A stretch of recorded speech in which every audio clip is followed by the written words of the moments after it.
This podcast is brought to you by Most Valuable Podcasts, leading the league in podcasting entertainment.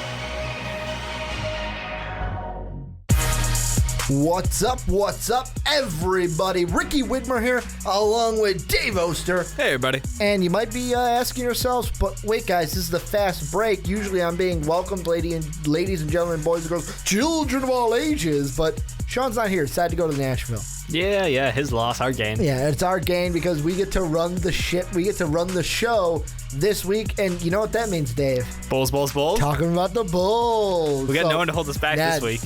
No one to hold us back. No one to say, no, we're going to be talking about the Orlando Magic exclusively on this podcast. We're going to be talking Bulls, but first we're going to start some Mike Conley, and then later in the podcast get to the Timberwolves. Kind of a disappointing start for them. Maybe some moves that they could make this season, but I want to get right into it. I want to start with the Mike Conley news, the injury. He's going to be out with a back injury for 6 to 8 weeks. Now Crushing blow. Let's get right into it. Where do the Grizzlies go from here? Where do they go? They don't. This is a yearly thing, and I love it, but I hate it. Look, you guys are just a snake-bitten franchise at this point in my mind.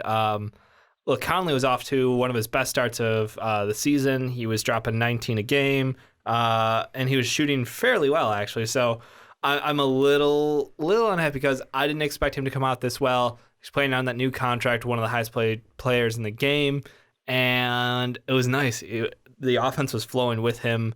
Things looked really good.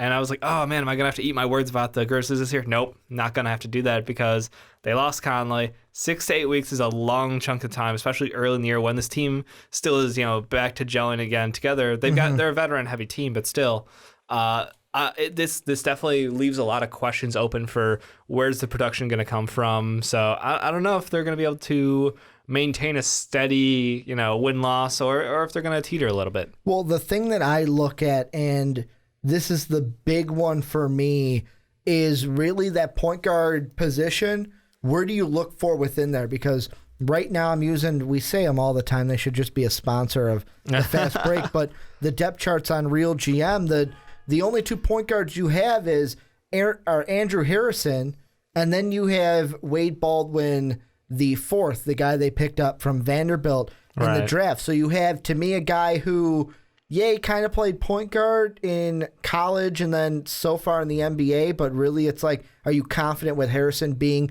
your starting point guard moving forward?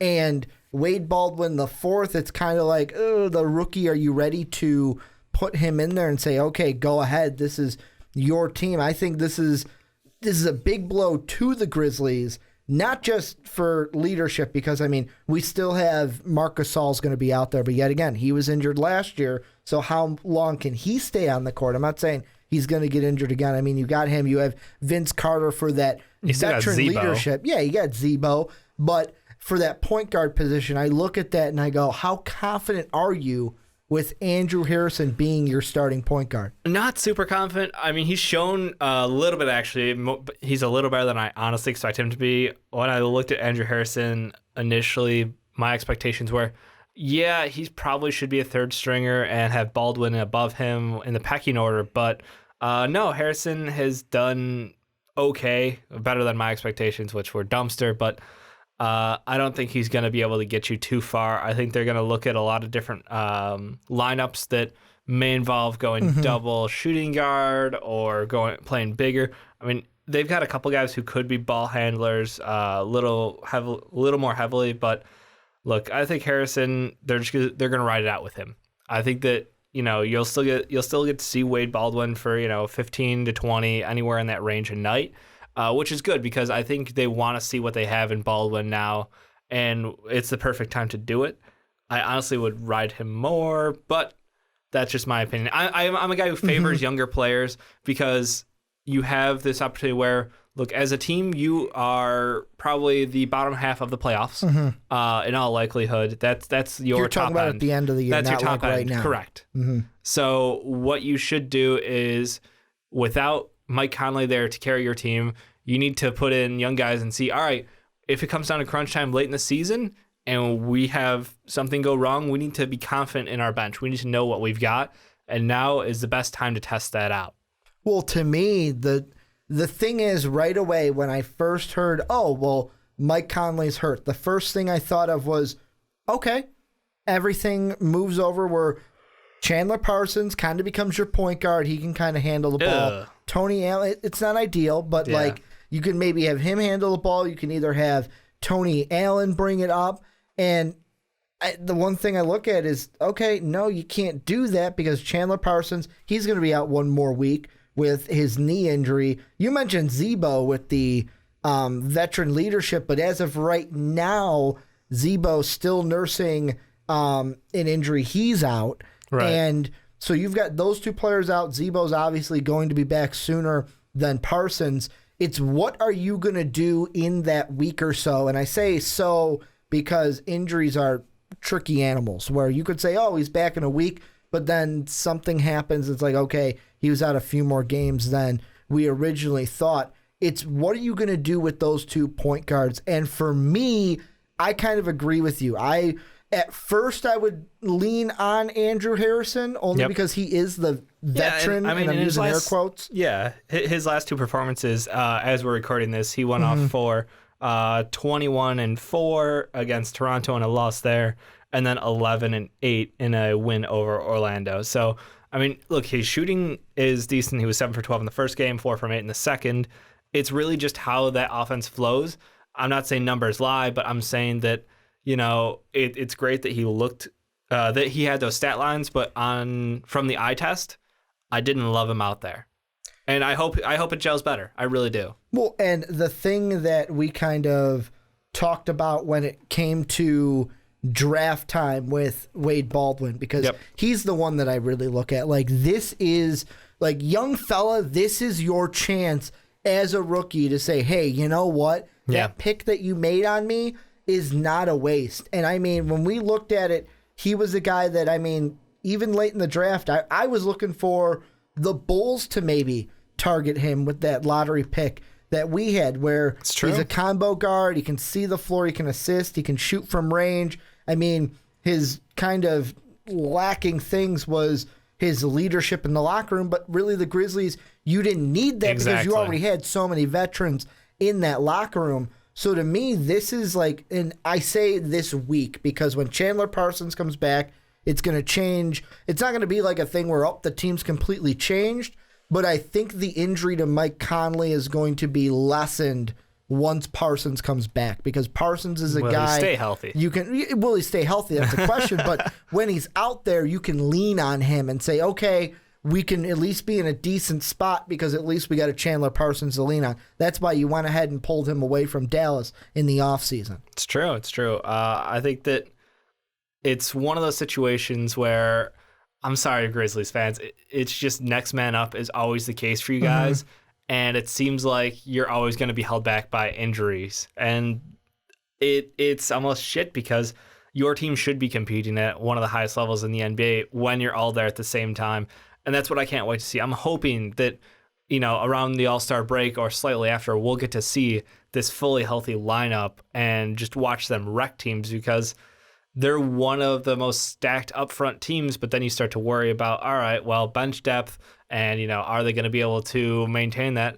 Honestly, those aren't even questions right now because it's just health. It's, can this team stay healthy down the road? And that I don't believe so. I really don't. And the one thing I do want to mention with Chandler Parsons, when he does come back, it's gonna take him a while. And when I say a while, a few games to get his bearings, because he's only played 6 games this season. Right. He played 6, then went down with the knee injury. So it's going to be something where it's like he's going to be trying to find himself on the court as well. Like, I mean, you haven't played much. Like, he's going to be... A, you haven't played much this year. B, you haven't played with this roster. And you're coming off of an injury, a knee injury, where... Do you trust your knees? Well, if you're going to be the guy driving to the basket and being the main... Because it's going to be... Think he's going to stay on the outside perimeter then? The biggest question for me is, and I think maybe Harrison is a guy they lean on to it, just because he is the... if de facto default starting point guard at this point. Yeah. But it's really, who are you going to put as the guy to bring, like, who's going to be your main ball handler who brings the ball up across half court? And it's something where you might be sitting there going, well, Ricky, that's a silly question because of course they're just going to get it to Parsons and then run the offense. but it's not. Like, bringing it up across half court, whoever the ball is in, whoever's hands it is important. Look at the Cavs. When Kyrie brings it up compared to LeBron, it's two different things. Right. Your offense opens up much differently, and I think Conley was probably one of, I know he's always that, he's not quite an all-star, but he's just good enough. And this year he could have been an all-star. He was having a great year. He was shooting really well. About 19.2 points per game, just under 6 assists per game. And about 5 boards, somewhere in that range. So the thing that I liked about him was that, again, he was living up to the contract. He was, hey, you guys invested in me. I'm going to do this. I'm going to get this team to the next level. They've always been that team that created matchup problems for some of the other teams in the playoffs in the West. So with him out right now, it's just, I'm sorry, it's business as usual for the Grizz. Just with the injuries? Yep, that's what they're used to. And I mean, looking at the just parameters of 6 to 8 weeks, if we go from today, I know that he was injured earlier this week, but 1, 2, 3, 4 weeks brings you through December. At the earliest, he is returning Martin Luther King weekend. Yeah. Maybe that January 15th, 16th, 17th around my birthday time. And then if it takes him the full 8th, we ain't going to see him until February, which will be, we see him for a couple games, then you have the All-Star break. For me, and kind of like my final thoughts on this, if I'm the Grizzlies, of course you want him back as soon as he can. But for me, as a Grizzly fan at this point, I wouldn't be upset if it takes him the full 8 weeks to recover. Yeah. Because he can come back, then get a few games to kind of get his bearings, and then have more time to rest with the All-Star break, because he won't be an All-Star because he won't be playing. The upside of this, actually, on the other end, is that they're not a team who has to panic and try to go out and make a deal. They've got and players. Put themselves in a bad situation. Players. Yeah. They've got 2 guys we talked about between Harrison and Wade Baldwin Jr., who definitely can fill in. It's just a matter of consistency and finding that flow on the court with everybody who is still healthy. I'm going to say the word healthy like 30,000 times in this. It's important when talking about the Grizzlies. It really is. Honestly, though, it starts to wonder, how bad are they going to be without him? And does this kick open the door for other teams in the West? I mean, this is, we talked about, it's a good chunk of time. It's 6 to 8 weeks that he could be out. And there's a whole lot of games there. They could put themselves, right out of playoff contention before he even gets back if they don't play well. That's my concern, because you got other teams. You got young teams like the Lakers who have shown they got off to a hot start. They've cooled off a little bit, but it's still been against a really tough schedule, who have kind of proven themselves as having one of the most prolific scoring benches in the NBA. And they have a lot of youth and a lot of passion. Luke Walton's done a great job. We've talked about him in leagues, and it's just, I look at them and I say, all right, they could be. And then last week we just talked about Drew Holiday's return, making the Pelicans. Now the Pelicans are a little bit further out than the Lakers are, but it's early in the season. And if they can all stay on the court and they're getting Tyreek back, that's another team that they're on the upswing. They're on the upcline. And meanwhile, the Grizzlies are on the downcline. I disagree with Mark contently that I love that downcline and upcline have been normalized here at Most Valuable Podcast. I think it's one of your best additions to the program. It's one of those things now, even when we're in private conversations off mic, it's you go to say down, like on the decline, and even Sean's like, well, yeah, they're on the downcline. Damn it. I can't believe I said that. Yeah. I love that it's normalized. But to me, if I'm the Lakers, I'm licking my chops with this injury. Yeah, this is definitely a very, very nice West playoff picture for them now, because there's a perennial team that just got knocked out. However, if we're gonna throw that out, I got to throw out Uncle P. He not going to be playing for a little bit either. He's also injured. But that's a team where... Not Swaggy P, Uncle P. But that's a team where you have younger guys like Brandon Ingram. That means more shots for him, which we all want to see, because that motherfucker hesitates. It looks like he's a natural on defense, which is great, and he obviously needs to put on some weight still, or muscle. But that's a team where it's just... They have just so many potential scoring guys on their team, and I love that. I love watching them, but at the same time, I still feel like they're probably a year too young when it comes to who can pull the trigger between Russell, But regardless, it's a concern for the Grizzlies. I'm seriously concerned, because they have two teams on the outside now who, again, licking their chops, seeing that potential in. And if the Grizzlies fall off and, Harrison can't be a great fill-in or Wade can't be a great fill-in. Well, and Wade, it's also can he develop kind of quick enough to be, you were confident putting him in that starting spot ahead of Harrison? Well, that's the question. So we'll have to wait and see. I'm going to ask you this to close everything up.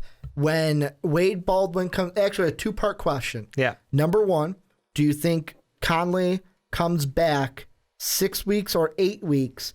And when he does come back, is he going to be coming back to a Grizzly team still in the playoffs or just out or out completely? I think it'll be just out. I think that for all my scariness, I think that they've got enough veteran guys on that team who can win them games.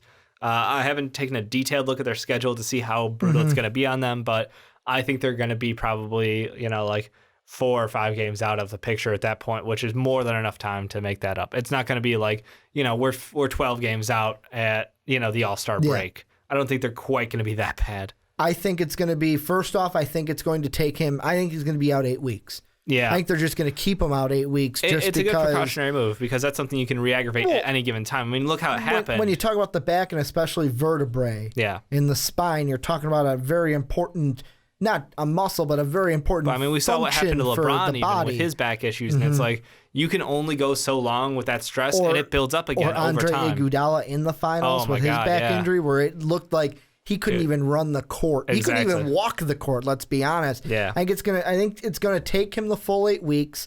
I think I'm on the fence of whether they're going to be just in or just out.